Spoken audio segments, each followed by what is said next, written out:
الاسلام بضع وسبعون شعبہ، اسلام کے 72 سے زیادہ شاخیں، افضلها قول لا الہ الا اللہ، سب سے افضل شاخ لا الہ الا اللہ کی گواہی دینا ہے۔ وادناها اماطۃ الاذى عن الطریق، اور سب سے کم درجہ تکلیف دینے والی چیز کو راستے سے ہٹا دینا ہے۔ کیا کرنا ہے؟ تب جب ایک مسلمان اس پر عمل کرے گا تو وہ لوگوں کو تکلیف کا سامان بنے گا کہ راحت کا سامان بنے گا؟ راحت کا سامان بنے گا۔ تکلیف دینے والی چیز کانٹا ہے، پتھر ہے۔ ایک روایت اسی ضمن میں امام بخاری رحمۃ اللہ علیہ نے نقل کی،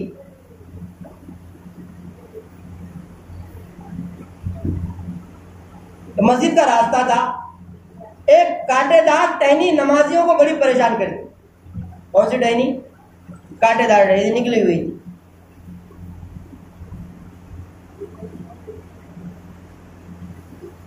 وہ صاحب نے اس غرض سے کہ نمازیوں کو تکلیف نہ ہو وہ ٹہنی کاٹ دی۔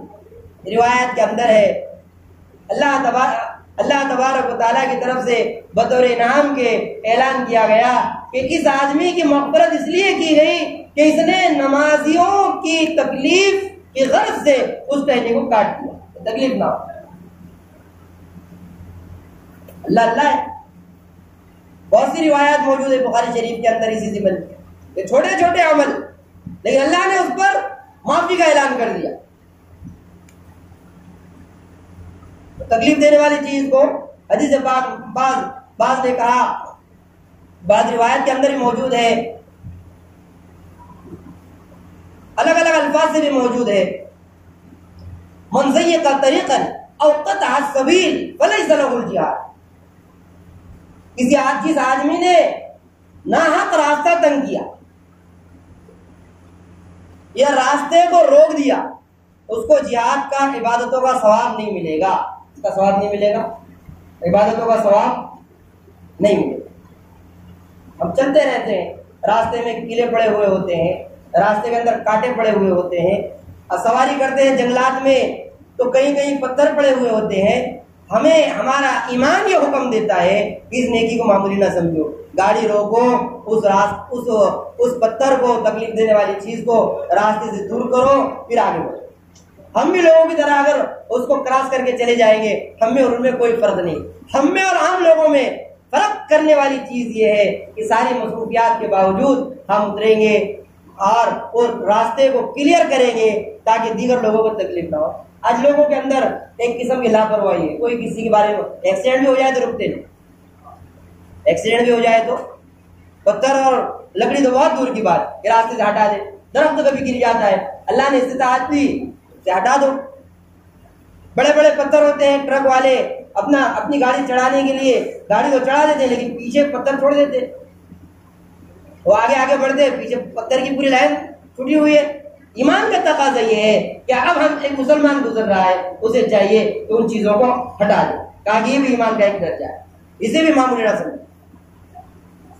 اماطۃ الاذى عن الطریق والحیاء شعبۃ من الایمان، کہ آدمی کا با حیا ہونا یہ بھی ایمان کا ایک حصہ ہے، حیا والا ہونا، شرم اس کے اندر ہو، بے غیرت نہ ہو، گناہ بھی کر رہا ہے، بے غیرتی والے کام کر رہا ہے، لوگ بات پر گالی دیتے ہیں، بیوی بیٹھی ہے، بہن بیٹھی ہے، ماں بیٹھی ہے، گالیاں دے رہے ہیں، یہ بے حیائی ہے۔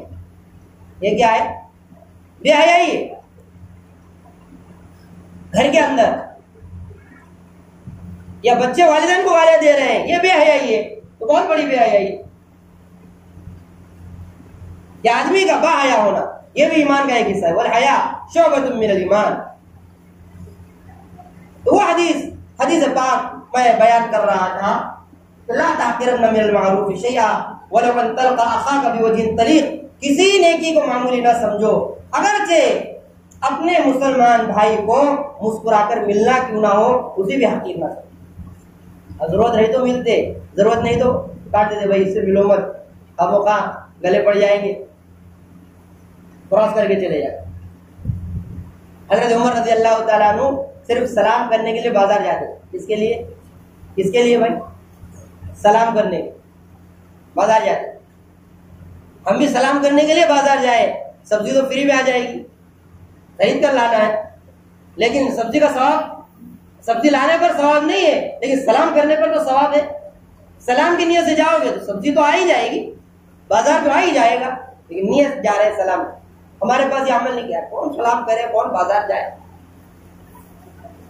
صحابہ کے چھوٹے چھوٹے عمل، صحابہ کرام کے، حالانکہ ان کو دنیا کے اندر بتا دیا گیا جنت دی، عمر فی الجنہ، عشرہ مبشرین میں، بدری صحابہ میں، اور 17 مقامات پر حضرت عمر رضی اللہ تعالیٰ عنہ کے خیال کے مطابق قرآن نے آیتیں نازل کی، جس کو جو ہے موافقات عمری کے نام سے ایک کتاب کے اندر جمع کر دیا گیا، حضرت عمر رضی اللہ تعالیٰ عنہ اور قرآن کی موافقت۔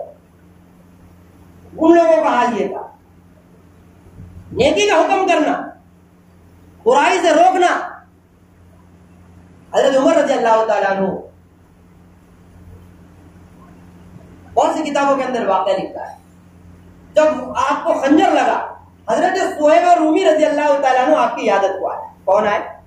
حضرت صہیب رومی عیادت کو آئے۔ عیادت کو جب آئے تو آپ کا کپڑا ٹخنوں سے نیچے تھا۔ کہاں تھا؟ صہیب رومی کا ہو گیا ہوگا کسی وجہ سے، لنگی جو تہبند پہنی تھی ٹخنوں سے نیچے تھی۔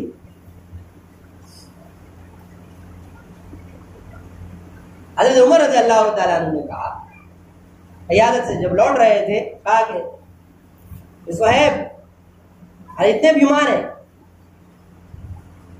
لیکن امر بالمعروف اور نہی عن المنکر، لوگوں کو خیر کی طرف بلانا، برائی سے روکنا، یہ اللہ کے عذاب کو ٹھنڈا کرتا ہے۔